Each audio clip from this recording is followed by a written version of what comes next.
The roar of the crowd was deafening, a tidal wave of love crashing over her as she stood in the shadows just off stage. Taylor Swift took a deep breath, the familiar scent of stage smoke and electricity filling her lungs. The lights were about to hit, the music was about to swell, but for one fleeting second, time stood still. This is it, asterisk, she thought.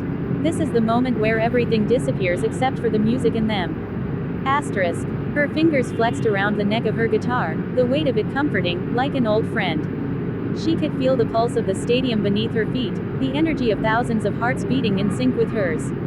What if I forget the lyrics?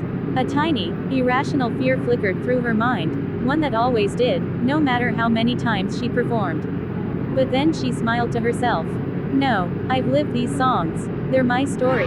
How could I ever forget? Asterisk. The intro music swelled, the crowd's screams reaching a fever pitch.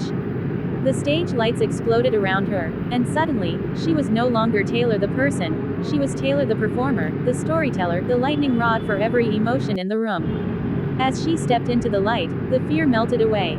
The first note left her lips, strong and clear, and just like that, she was exactly where she was meant to be. This is why I do it, asterisk, she realized, as she strummed the first chord. For the magic. For the way the music turned strangers into friends, and a stage into home. Asterisk. And with that, she gave herself to the moment, because the stage had whispered her name, and she would always answer. The end. Would you like me to expand on any part of the story? Maybe add a specific song or moment from her career? Smile.